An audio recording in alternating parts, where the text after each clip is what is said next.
What is up, Insaners, and welcome to our Double Game Week 28 team selection video where we'll talk about our team for Game Week 28. Through this video, guys, we'll cover our transfer strategies, players that we are planning to bring in this week, and we'll finish off this one with the best captaincy options for this week. Now, in case you want some detailed information on the Double Game Week strategy, or maybe you're using your free hit chip or your wildcard this week, we'll be getting a separate video tomorrow, so make sure you check that out as well. The link to that will be in the description and at the end of this video as well, so make sure that you check it out. Guys, also make sure that you hit the like button and subscribe to the channel as well if you like what you see today and are new around here. Great, with all of that out of the way, let's jump into it. So before we get into our team for Game Week 28, let's quickly review how we did in Game Week 27.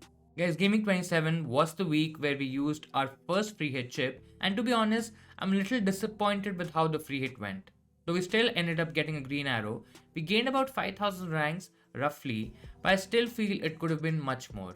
In general, the free hit ceiling was about 60 to 70 points, maybe a little more than that, but I'm not too disappointed with how I fared out. Now, defense was a great area in terms of scoring points this week. We got a 9-pointer from Cancelo, we also got a 9-pointer from Kyle Walker-Peters, who was brilliant this week. Nick Pope was a disappointment, he only gave us 5 points across 2 games. Even Ben Mee, who got injured and only gave us 3 points. Guys, coming to the midfield and going for Son over Weghorst really did wonders for us, guys. He scored 9 points, gave us 18 points in total, as opposed to Weghorst, who only scored 3. So at least we got that one right. Of course, we could have gone for Kane, who had 11 points, so we would have gained at least 2 points more, but I think on an overall basis, it looks okay.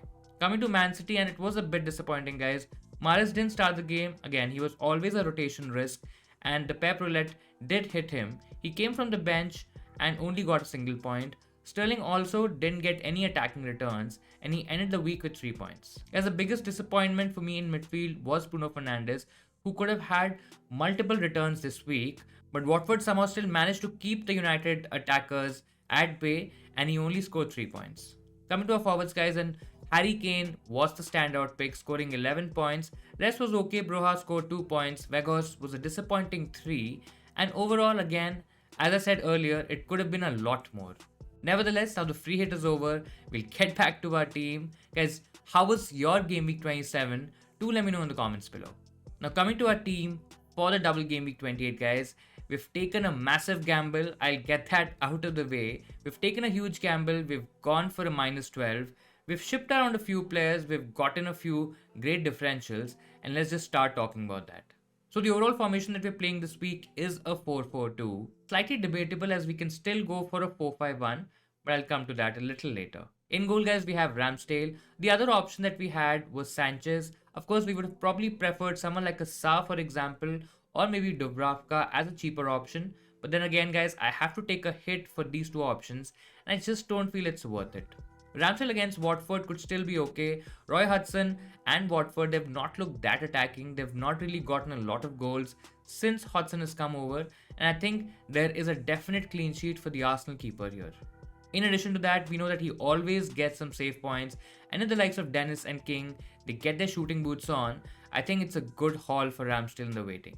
Talking about our defense, we're playing a back 4. Now Lucas Digne, he's the first option that we have. 4 decent games, he's playing Southampton and Leeds. Now again, he's not done a lot since we've got him. Again, there were a lot of expectations from Lucas Digne in terms of attacking output as well as clean sheets. I mean, Aston Villa have struggled to keep clean sheets under Gerrard in the past few games, and this could be another game where they don't manage to keep even a single one.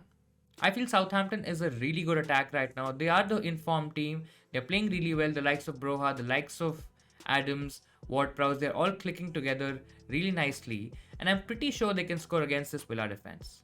On the other side, we have the Bielsa-less Leeds United, who are now playing under a new manager, and again, a lot is expected from Leeds. There's a lot of unknowns in the bag, so we don't know what's going to happen, but the DNA of the club is to attack, and I don't think so that's going to change.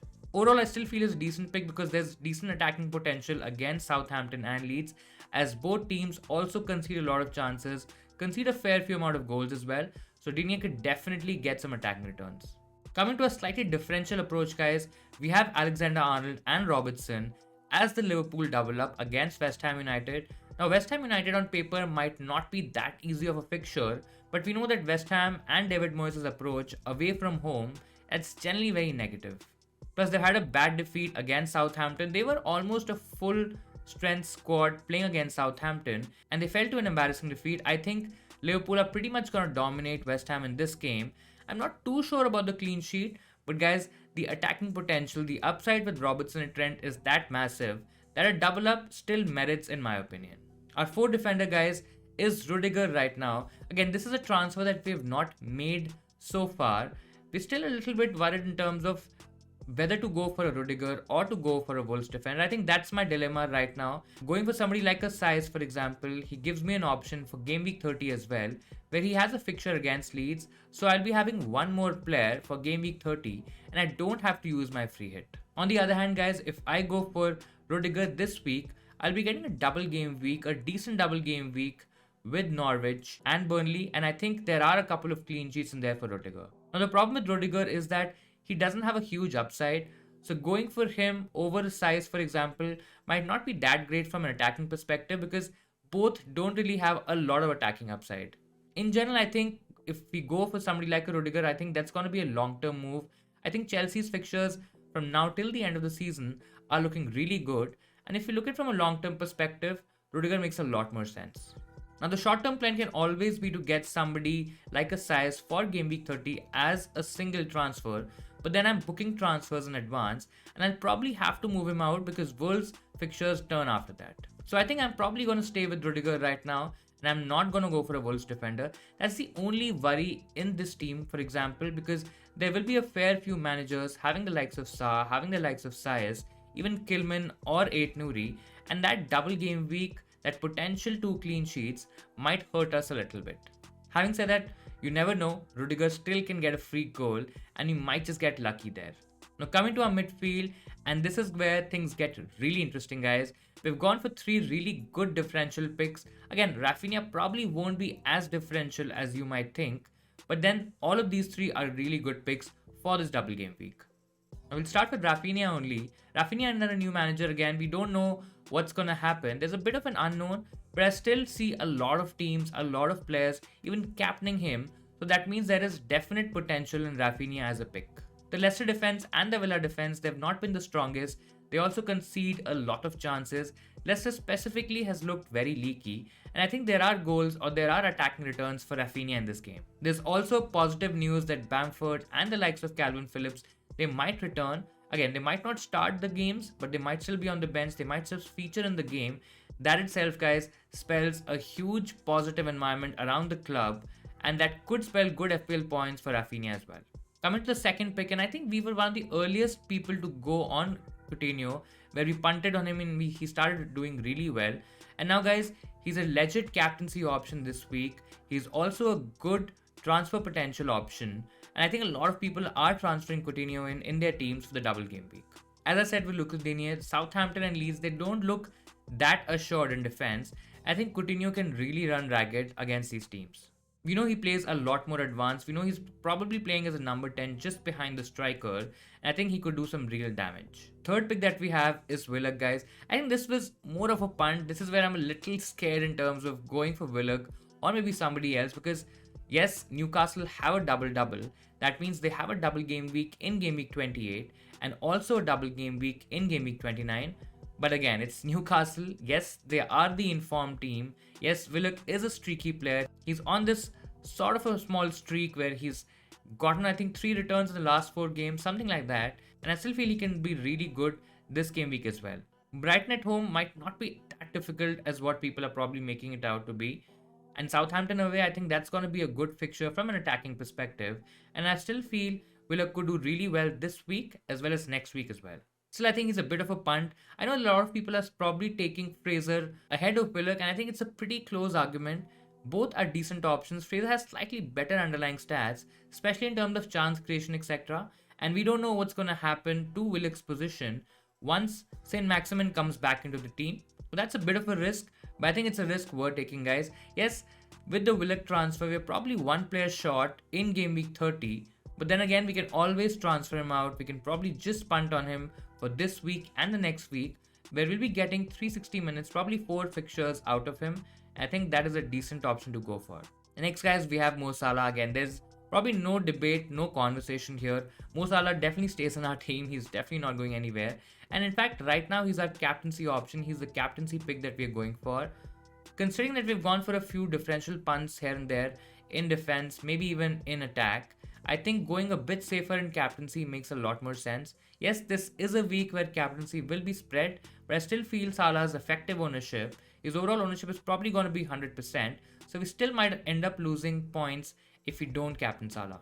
On the other hand, if it's not too much, we might gain a lot. I think West Ham at home is a decent fixture. I think it's a lot easier than what it appears to be. I think Salah against West Ham, against a tired West Ham, could do really well this week.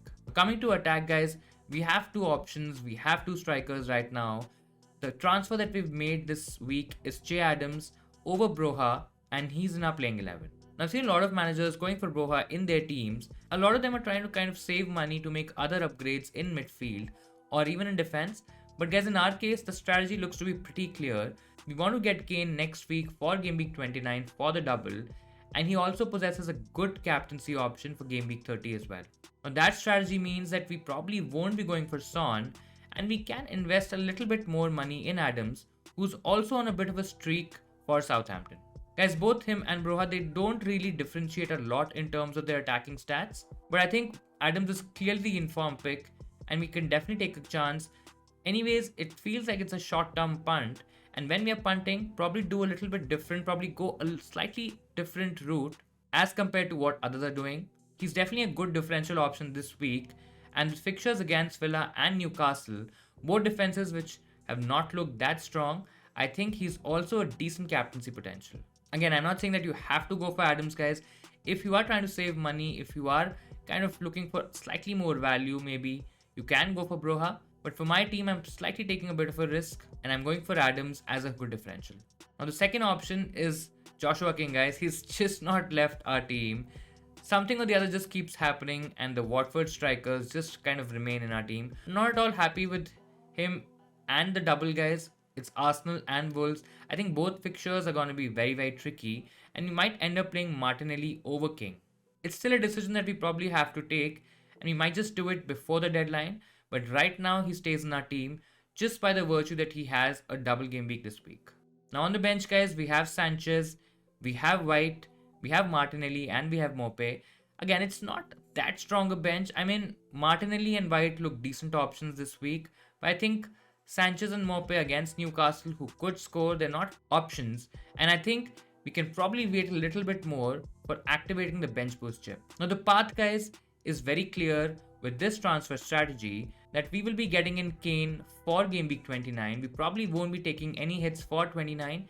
And then we have at least 7 players playing in game week 30. We can definitely get in one more, maybe even 2 more by taking a hit and get to about 10 players, which I think should be good enough. As even if we don't get to 10, we probably stay about 8 to 9. I think we'll just be about dead average, and I think that should be okay.